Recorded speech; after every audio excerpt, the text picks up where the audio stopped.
सलाह देना चाहूंगा कि जिंदगी में कभी भी घमंड मत करना, बढ़िया चीज नहीं है। मैंने किया था 2 साल पहले, मैंने अपनी जॉब छोड़ दी। मैंने बोला फक ऑफ, ऐसे लैपटॉप सरका दिया बॉस के सामने, मतलब मुझे नहीं करनी तुम्हारी गुलामी। तो बॉस ने बोला लैपटॉप तुम्हारा ही है।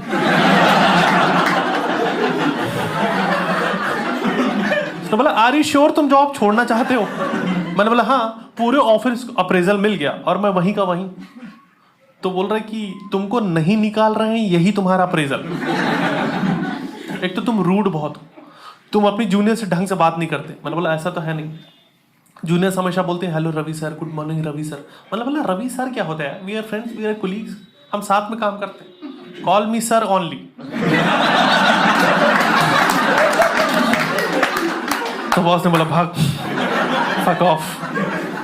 उसके बाद मैं बेरोजगार हो गया। फिर मैं अपना पैशन फॉलो करने लग गया। मैं स्टैंड अप कर रहा था, शोज चल रहे थे, लाइफ बढ़िया चल रही थी, इंडिया घूम रहा था। फिर पैंडेमिक आ गया। अब मैं वापस उसी कंपनी में जॉब कर रहा हूं और मैं खुश भी हूं, क्योंकि पैशन और भूखमरी दोनों अलग चीज है। ये मुझे क्लियर हो गया। और याद है जब फर्स्ट वेव आई थी, हम सबकी हालत खराब हो गई थी। मैं दिल्ली में रहता हूँ और वहाँ पे केसेस बहुत ज़्यादा थे। लोग हॉस्पिटल में जा रहे हैं, उनको बेड नहीं मिल रही, शमशान घाट पे लाइनें लगी हुई, लोग मर रहे हैं। मेरी फट गई। मैंने बोला यूपी चलते हैं, गांव चलते हैं, वहाँ केसेस कम है। और मैं यूपी चला गया और वहाँ जाके पता चला कि वहाँ कोरोना है ही नहीं, क्योंकि वहाँ लोग मान ही नहीं रहे कि ऐसी कोई चीज़ मार्केट में आई हुई है। वहाँ भूत प्रेत को ज़्यादा मानते हैं। मेरे गांव में कोरोना माता का मेला लगा हुआ है। वहां लोग जलेबियां खरीद के ले जा रहा आधा किलो। वहां कोई मास्क नहीं लगा रहा। वहां तुम मास्क लगा लो, तुमको गिल्ट फील में कुछ गलत तो नहीं कर रहा। और जिसको कोविड है वो तो लगा ही नहीं, ही लगा तो हो बहनचो, अब क्यों लगाना है?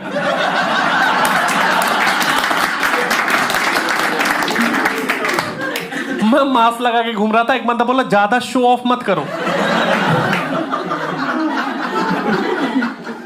मैं दुकान पे चला गया, मैंने बोला ये मास्क दे दो। उसने बोला क्रिश 4 तो अभी आई ही नहीं। अभी कहां से मास्क दे दे? एक आदमी मास्क लगाए हुए दिखाई दिया। मैं उसके पास चला गया, बोला थैंक यू सो मच यार, आप काफी जिम्मेदारी वाला काम कर रहे हो। उसने गन निकाल ली, बोला पैसा निकालो। वहां मास्क सिर्फ डकैत लगा रहा है, बता। वहां डॉक्टर्स भूखों मर रहे हैं यार, कोई जा ही नहीं रहा उनके पास।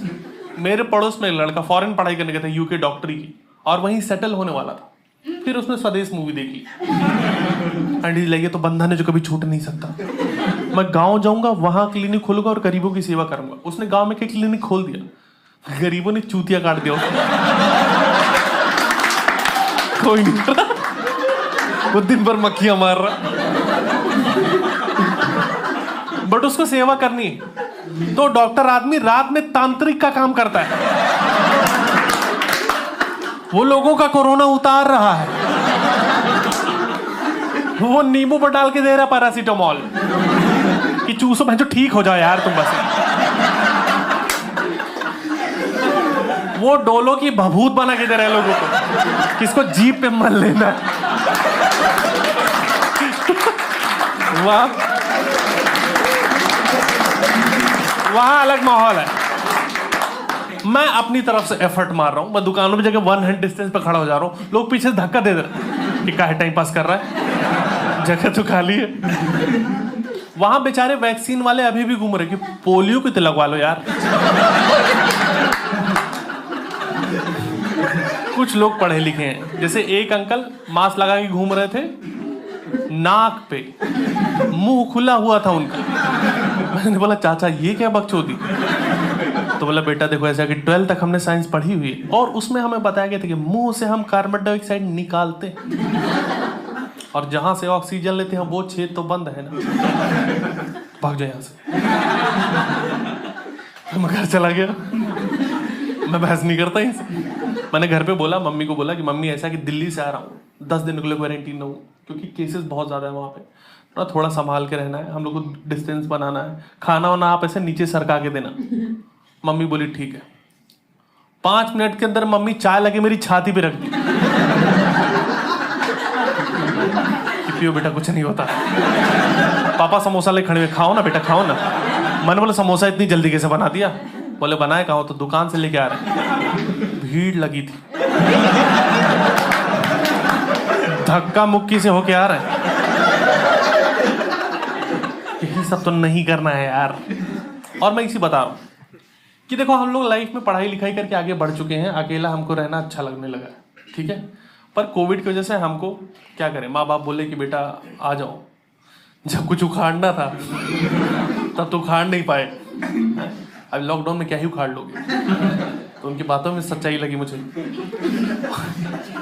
जिन लोगों के तो कुछ दिनों पहले शादी हो गई वो तो लॉकडाउन मना रहे हैं, पर हमारे जैसे लोग फंसे हुए हैं। और मैं बता रहा हूँ, काफी दिन बाद जब तुम माँ बाप के साथ रहना शुरू करते हो तो कुछ कंसेप्ट तुम्हें क्लियर होते हैं, तुम्हें उनके बारे में और उन्हें तुम्हारे बारे में कुछ चीजें पता चलने लगती हैं कि इतने भी बढ़िया लोग नहीं हैं।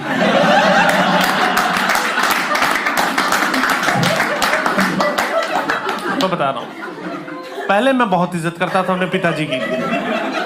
फिर एक दिन मम्मी ने बोला जाओ पापा को खाना डाल के चले आओ।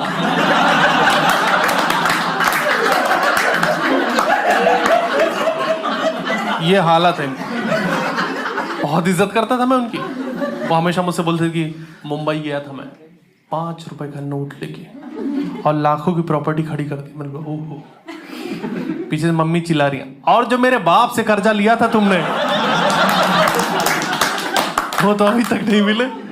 ये हालत है इनकी। 2 बार के बाद इनको चाय नहीं दे रही यार मम्मी। पापा चाय भी ऐसे ही मांगते कि दूध तो नहीं होगा ना घर पे। चलो ठीक है फिर मैं न्यूज देख लेता हूं। और ये न्यूज देख रहे हैं, ये दिन भर न्यूज देख रहे हैं। न्यूज वाले उतनी न्यूज नहीं बना पा रहे हैं जितने न्यूज देख रहे हैं। ये सेम न्यूज अलग अलग चैनल पे देख रहे हैं कि चाइना में फट गया बम चाइना में। और हर बार चौंक जा रहा है, अरे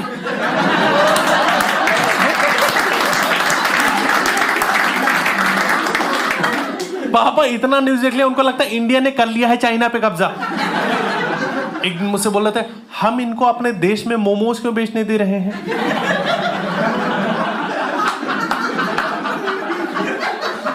मैंने बोला पापा ये नॉर्थ ईस्ट के लोग हैं। बोले जो भी हैं अपने देश जाए ना। आप तो पढ़े लिखे हो ना यार, कैसी बातें कर रहे हो। और एक तो न्यूज देखना बंद करो यार, फालतू की। कोई इंडिया ने चाइना पे कब्जा नहीं किया हुआ है। बोले जब टीवी पे एंकर इतना चिल्ला रहा है तो झूठ थोड़ी बोल रहा होगा। मैंने बोला एक तो अर्नब को देखना बंद करो, ये गांजा खा के न्यूज करता है। ये फूंक भी नहीं रहा, ये प्रॉपर पकौड़ियां तली जा रही और उसको खा के चला जा रहा है न्यूज करने। और वहां पर भी इसको कम पड़ जा रहा है तो वही चिल्लाने लग रहा है मुझे ड्रग्स दो, मुझे ड्रग्स दो। देखो ये मेरा पर्सपेक्टिव था पापा को लेकर।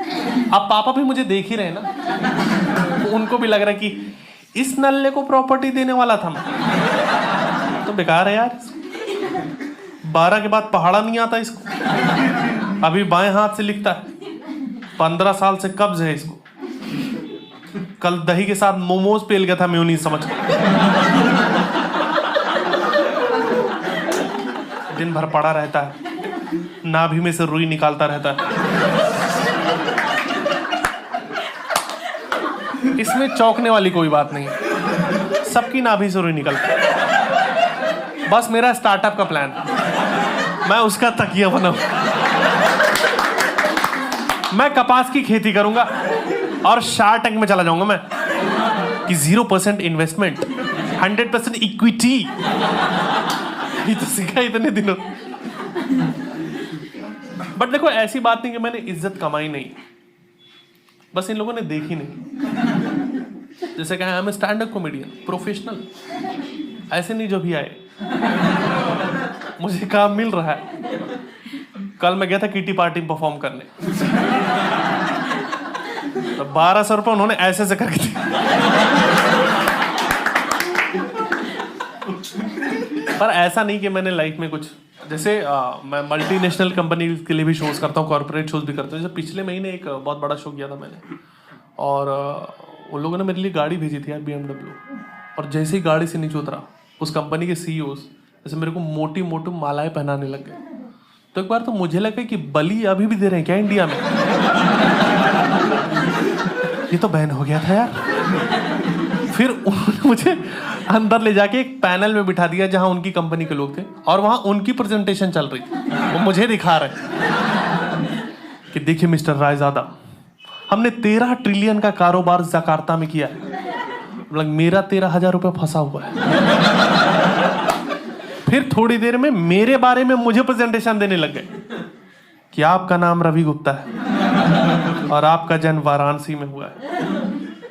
आप देखिए, एक टाइम पे मुझे लगा मैं मर गया हूं क्या, कि मेरी जीवनी क्यों बता रहा है।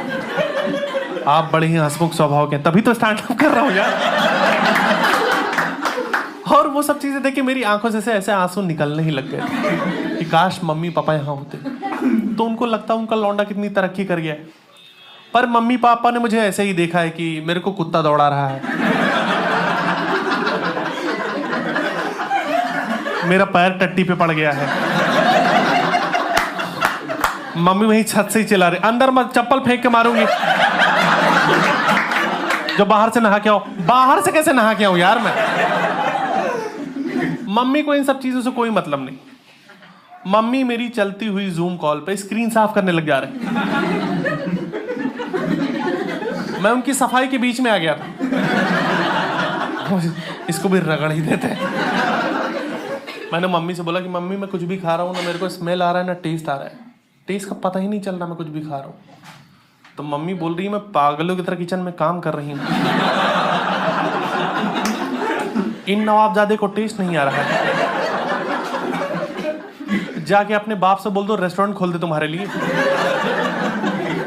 मैंने बोला ईगो पे लेने वाली बात नहीं है, ठीक है। उनको शुरू समझा रहा हूँ कि कोरोना एक बीमारी आई जिसमें आप कुछ भी खाओगे कुछ भी पियोगे ना स्मेल आएगा ना टेस्ट आएगा। मैं बोली ऐसा है क्या, कुछ पता ही नहीं चल रहा? मैंने बोला हाँ। बोले इससे बढ़िया क्या है, ढेर सारा करेले का जूस पी लो। जब पता ही नहीं चल रहा है तो पी लो ढेर सारा करेले का जूस, हेल्दी हो जाओ। इसे कहते हैं आपदा में अवसर। देखो हम घर पे अजीबोगरीब चीजें कर रहे हैं जो हमने जीवन में कभी नहीं की, क्योंकि हम कुछ कर नहीं सकते, हम फंसे हुए हैं। हम घर पे पिज्जा बना रहे हैं और वो पिज्जा इतना घटिया है कि कुत्ता भी नहीं खाएगा, क्योंकि उसमें परसों के परवल के टॉपिंग्स डाल रखे हैं इन्होंने।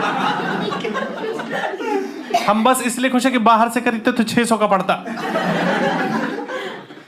हम घर वाले बैठ के लूडो खेल रहे, मैंने मम्मी की गोटी काट दी, मम्मी ने मेरे को थप्पड़ मार दिया।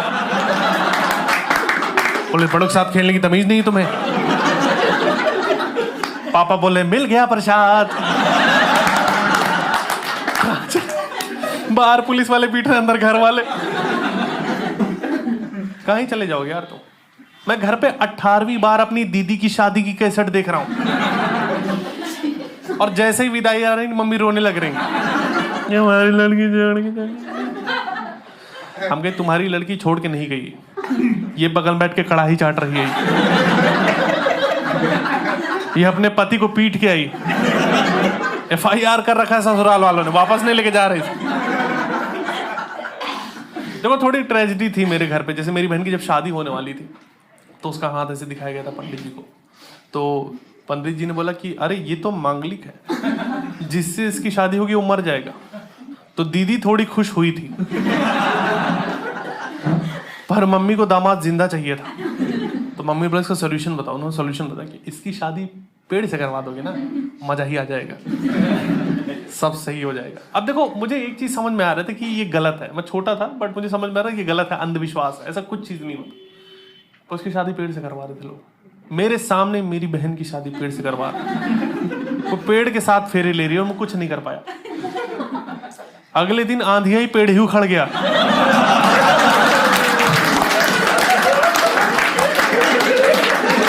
मुझे लगा सच में तो नहीं चुड़ैल लिए। अरे भगाओ यार इसको।